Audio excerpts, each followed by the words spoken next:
Let's come back home with a growing list of ANC leaders implicated in the state capture report so far. The governing party is under scrutiny from South Africans who want to see how it will deal with the findings of the report and those who may face criminal charges. The ANC has set up a task team to assist the leadership on a way forward once all the findings are in. Also, while trying to avoid the report deepening factional battles in the organization. Well, in a few months, the ANC will go to its national elective conference where its message of unity and renewal will likely be put to the test. Today, we asked them if the ANC can survive the revelations and fallout from the state capture years. We're joined by Dr. Ebrahim Harvey, an author and political analyst, as well as Chrissy Dube. She is with Good Governance Africa. My thanks to you both for your time. Dr. Harvey, if I can begin with you on that very question, can the ANC ever fully recover from the impact of this moment and really the rot in the party being laid bare in the way that it has? Can you see me? Because I'm having a problem here. I can't see you. We can see you, sir. You won't be able to see us. Yeah, I know something has happened, but so long as you can see me, it's fine. Not a problem. Perhaps it's a metaphor for the ANC trying to see its way out of its crisis. Yes, no, I said earlier a week or two ago on TV or radio that I don't think that any year in post-apartheid South Africa could have started off on a worse note for the ANC. And then we get this third leg of the Zondo Commission of Inquiry report. You know what struck me about this was that although the earlier reports that dealt with the SAA, the NEL, and so on, there were certainly implications, that ANC leaders were involved somewhat in many of those shenanigans and acts of corruption. But this report on Bosasa, I think more graphically than ever before and unquestionably points to, at the top levels, Gwedi Mantashe, Nomvula Mokonyane, and others. It is very clear, that, quite clearly, some very solid research and investigations have gone into Bosasa and the relationship between Bosasa and the ANC government. And this goes back to, you're talking 15, 20 years that this has been going on, that the Zondo Commission of Inquiry is unearthed now. And you have fresh information and pointing to very credible evidence of complicity, of involvement in acts of corruption. There's no doubt, and two figures stand out in my mind. Nomvula Mokonyane, there are others too, and Gwedi Mantashe. Mm-hmm. So it's a very dire moment for me. The Bosasa report, more than any of the things that emerged from the first and second Zondo Commission of Inquiry reports, there are very serious implications, really. What is going to happen and whether prosecutions will occur when, in fact, there is certainly a credible basis for prosecution, But Dr. Harvey, yes, if I can jump in there, you mentioned Nomvula Mokonyane and Gwedi Mantashe, and they are among the ANC leaders who, even during their appearances at the state capture inquiry, pleaded either innocence or ignorance of what was going on. So if everyone who's so far appeared at the inquiry, with a few exceptions, is saying they've done nothing wrong, who looted the state then if everyone says they're innocent? Oh, come on, we're not kids, man. I know Mantashe well, from the trade union days. I don't know the Nomvula, but it's very clear. It's very clear, and not only those two. I don't want to, I have to be careful here. They were not truthful. They were not truthful with the facts. And if there's anything that completely contradicts many aspects of their testimony at the Zondo Commission inquiry, it's this report. So what, inescapably, let me tell you, I don't want to speak about people lying, etc., but they were certainly very economical with the truth. They concealed certain things. They didn't divulge all the truthful and factual details where they were implicated. And so now what you can see, the Zondo Commission of Inquiry actually clarifies and points very clearly to where things were done and by who. And it really contradicts. It contradicts what both Nomvula Mokonyane and Gwedi Mantashe and others said to the Commission of Inquiry. It's perjury. Chrissy, It's let me bring you dishonest, representation of what had occurred. I don't know what you want to call it, lies or dishonesty, but clearly it's a flat contradiction of many aspects of their evidence at the Commission of Inquiry. Right. That is why it's so bulky and weighty. It's not just the bulkiness and weightiness and length of it. It tells you how thorough they were with their investigations, and hence the length of the Bosasa report, And largely the third report revolves largely around Bosasa, I think it's a very serious moment, and you must remember, Cyril Ramaphosa, the president, is also somewhat pointed at. He's pointed at, News 24, my columnist, on Friday, they had a panel to discuss Bosasa, and I listened very carefully. Fingers are being pointed at Cyril Ramaphosa himself. All right. Dr. Harvey, pardon me. Okay, go on. I'd like us to deal in a few minutes with the issue of the ANC president himself, as far as to how much he knew and when, later in our conversation. Just stand by for me. Let me pull in Chrissy from Good Governance Africa. Chrissy, let's talk about where we are now. Dr. Harvey was just speaking about the truth and understanding the full extent of the truth. Do you think even after we've had a full reading of the report, we'll ever know what fully happened in those years? Thank you, and greetings to everybody. I believe that firstly we need to, before zoning in on the granularity, understand what state capture is from a governance perspective. So state capture is anything from, the looting of state resources to even the abandonment of responsibility on the part of governance, as well as wasteful expenditure. So from the local governance perspective, we can see the impact on the recent elections that were on. We've seen the highest number of hung municipalities in the history of the elections in the Democratic Republic of South Africa. And we've also seen the ANC having a decreasing number of seats in that regard as well. We're also seeing that the opposition is beginning to make much more stronger coalitions, unlike the previous elections where they just had coalitions that they couldn't get along. So I think that the impact is felt the most at the local level.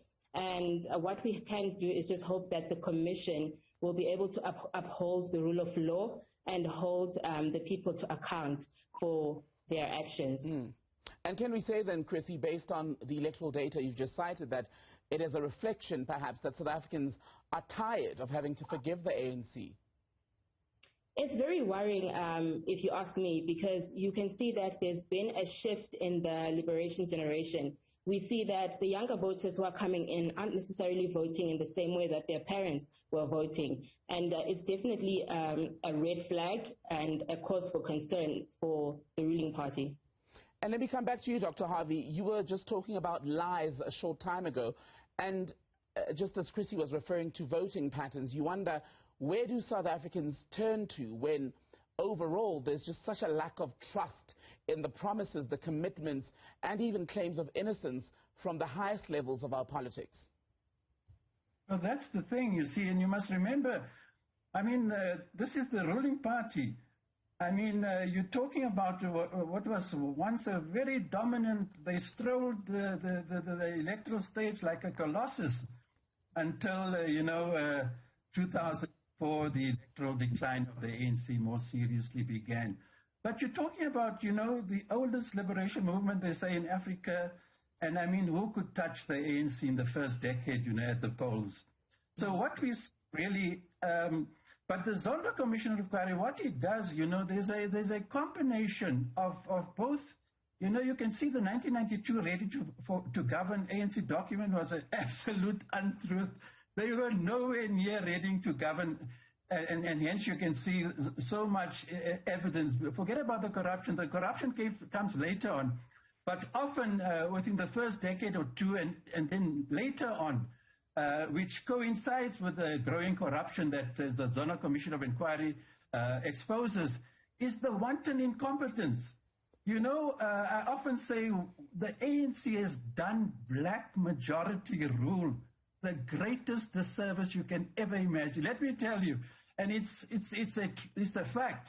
I mean, you know, the white people and the so-called minorities, and I think it goes way beyond them, often talk about, I mean, what is happening? You know, what is happening under ANC rule? Is this what black majority rule has turned out to be?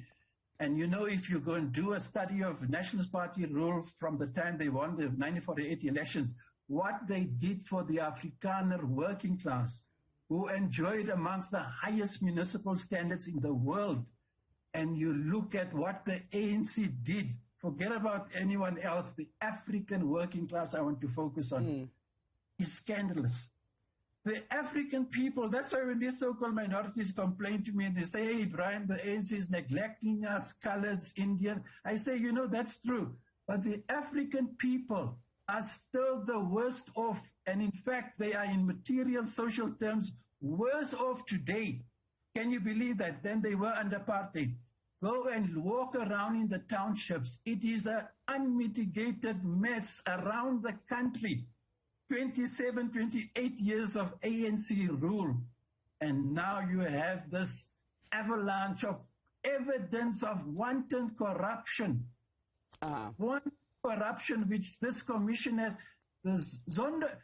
Judge Zondo, Raymond Zondo, is an assured of an illustrious role and place in our history, let me tell you. It is ironical that because of the former public protector, Marinsela, who recommended that the Commission of Inquiry and Zuma then had to proceed to actually, announce this Commission of Inquiry and look what it is doing to Zuma and everybody else. But really, Judge Raymond Zondo deserves the highest praise and respect for what his commission has unearthed. You know, it can only do South Africa. Well, it depends on if the prosecuting authorities and the NPA in particular is going to be equipped with the resources to carry out cases of prosecution where it's necessary. And quite clearly, you can see from the Bosasa report, there's credible evidence, of the need to prosecute. And again, not just those two, we're just focusing on them now. There's many other people in the ANC that's implicated. There's step aside and a whole lot of things are happening. And you know what worries me most is how this is going to affect the elections of a new president of the ANC in December. Dr. Ebrahim Harvey, Chrissy Dube, stand by for me. When we come back, I'll pick up on the point that you were making, Dr. Harvey, about the state, the breakdown of governance in this country. We'll pick up on that with you, Chrissy, and then we'll talk more than broadly about ANC leaders who may not be implicated in the report, but were part of the higher structures of the party and government while all of this looting was alleged to have been going on. Stay with Newsfeed PM. Welcome back. You're watching Newsfeed PM. Debate at 5 is what we call it. We're talking today about the implications for the ANC now that we've had another part of the State Capture Commission report released. My guests are Chrissy Dube from Good Governance Africa and Dr. Ebrahim Harvey, who are joining me. And let me pick up with you, Chrissy, about governance. Dr. Harvey was saying before we went on the break that there's been a complete collapse due to incompetence.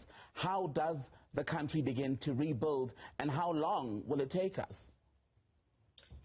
Thank you. I'd like to agree with Dr. Harvey in that regard and just add that at a national level, we need to ensure that the governance structures as envisioned by our constitution are upheld. We also need checks and balances on the power, and we need the judiciary to make sure that the executives are held to account for all of their actions and that they are being responsible in their mandates that they are given. And on governance, both the government and the governing ANC have said, look, we're going to need more time to have a full reading of the report before we can make any pronouncement on the implementation of the recommendations.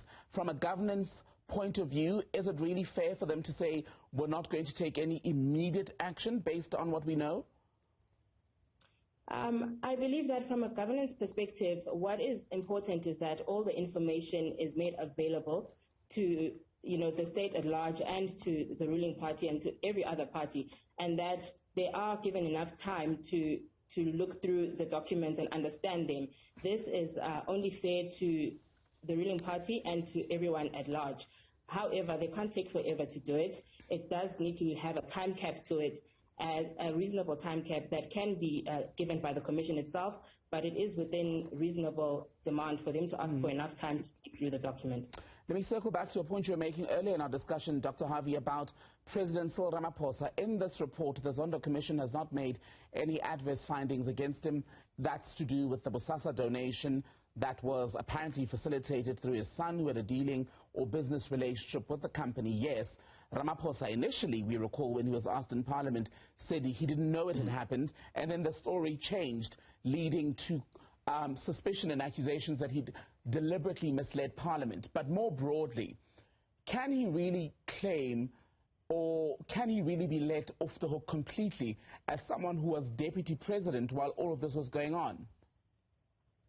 No, man, I don't think Cyril can be let off the hook, There are many things, and I mean, despite the fact that I know him well and worked with him, I have to tell you, Cyril has a lot to answer for. In many respects, forget about Marikana and the fact that, in fact, 2014, Zuma placed Cyril in charge of Eskom. Zuma placed Cyril in charge of Eskom in 2014. We need to go back and leave the Eskom aside now, but I'm just saying, regarding Bosasa, you see, I mean, you can go back and listen to those tapes and recordings of his testimony to the Zondo Commission of Inquiry. I don't think he was, himself completely honest. Like you can see recently with this leaked tape, I think, much is known in the upper echelons of the ANC about what's gone wrong, with, for example, public funds from the public fiscus being used for ANC campaigns and activities. If you ask me, I think Ramaphosa, perhaps unwittingly, well, he didn't know that this thing will be leaked, let out this thing. I suspect really, if the thorough investigation is done, you're going to find that a substantial amount of funds from the state coffers was pillaged, plundered, stolen, taken by the ANC for whatever it is. I believe we should have a commission of inquiry to probe this thing of to what extent and with the details monies of the state, of the public purse has been used by the ANC for whatever activities of it has done. But I think Ramaphosa knows a lot more than what he told the Zondo Commission of Inquiry. And already you can see fingers have been pointed. If you look at social media and the mainstream media, they've pointed to inconsistency, even in his evidence that he's given. Let me ask you then, Dr. Harvey, just on that point, on the point that you're making, I wonder if it all comes down to what Bathabile Dlamini said famously a few years ago, that ultimately they all have their smaller Yana skeletons. No, but that's just putting it in those colloquial terms. But it's true, the ANC functions like that. Can I tell you why Cyril has not been able to act strongly and decisively? The ANC, I just told TV a couple of weeks ago, the ANC is very delicately balanced. The factions in the ANC is very, very delicately balanced. That's why he couldn't go. I think he's committed to an anti-corruption program, but he's afraid to move because once you move against big people, okay, you can see the suspension of Ace Magashule, you think things are beginning to move, and his prosecution that's coming up and so on. It's moving, it's not the same, but I think he's being held back because if he goes for certain people and strongly, and he wants to be re-elected in December. And this is the quandary I think our president is sitting with, and more than anything else, he needs to listen to people who said that ultimately South Africa's future is dependent on not him listening to the ANC, but listening to what this country needs and the crisis we are in. In fact, I just said to TV 2 weeks ago, the ANC has been a very big part of the problem and the crisis we sit in this country. When I was asked what could the ANC do to resolve this crisis, I said, you know what, it's a contradiction in terms because South Africa is where it is today after 27, 28 years of ANC rule because of what the ANC has done. The ANC has, completely messed up the SOEs. Our public sector is in a complete unprecedented mess, let me tell you. And the ANC is the ruling party. It has to take responsibility for this unmitigated crisis. Well, COVID has just worsened it, but believe me, we had a huge unprecedented crisis long before COVID hit our shores in 2020. The ANC has to take responsibility. But in 2024, I am of the view, and the Zondo Commission of Inquiry, you think the results is not going to be digested by the electorate and going to influence their mood, voting patterns in 2024? I think it's going to have an impact. And really, I think that the ANC has to be very careful. I think in 2012, it's very likely, if you see what has happened with the previous elections, it might just lose power in 2024. Let me go back to Chrissy Dube. And Chrissy, on the issue of how much the president, who was then the deputy president, knew, and the doubt in the minds of South Africans about whether he's been completely honest about that extent of information that he may or may not have had. What does it mean for a democracy that says it's trying to rebuild and get back to a more honest state when there are such questions, such doubt about the word of the president?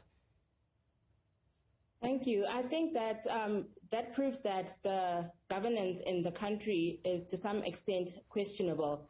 The fact that there is doubt and there is hearsay and rumors of people believing that the president was not being entirely truthful, it just goes to show that there is a need to recover the spirit of good governance in accordance to the Constitution. And we are hoping that, by the end of this inquiry, that we will have people who are made accountable for their decisions and who are made accountable for their actions, because the public puts the trust in these people, and for them to violate the trust of the public and the hard-earned taxpayers' money, they do need to be, held accountable for their decisions.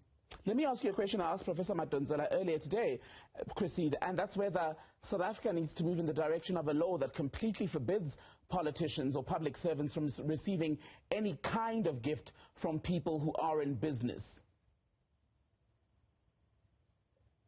Sorry, please repeat that. Do we need to move to a stage as a country where it's put in law that if you're a public servant, be it a cabinet minister or even further down in the departments, you should not receive any kind of gift, financial assistance, anything of that sort from business people, because that is what people are saying they got, yet you've got an inquiry that says these were apparent bribes?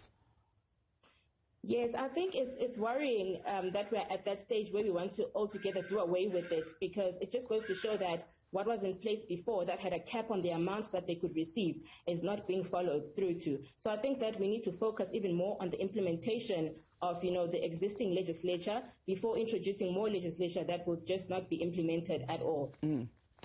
Professor Ebrahim Harvey, as we conclude, the ANC goes to its elective conference at the end of the year.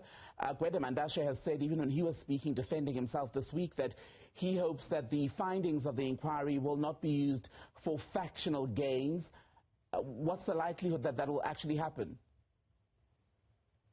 No, you know what, ironically, well, I don't know who's going to stand against maybe, Sisulu, Lindiwe Sisulu. I can't see, besides who else is going to be able to come forward and challenge Cyril in December. But expect the factionalist war to heat up and worsen in the run-up. In which forms it will be expressed, this deep factionalist crisis, I can't say exactly.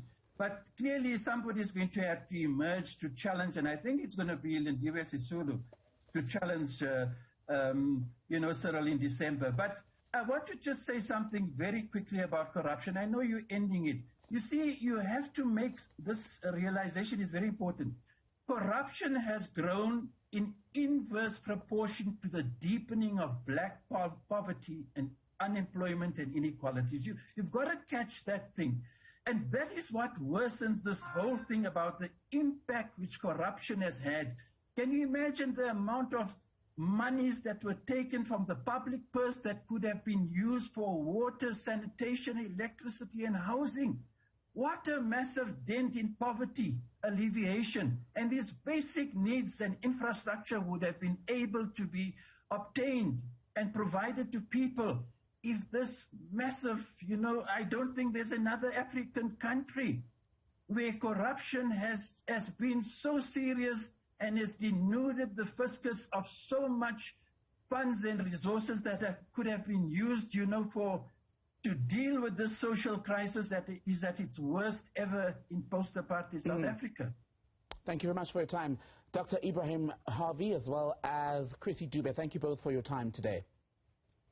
You're watching what we're calling our debate at 5 every Sunday here on Newsfeed PM.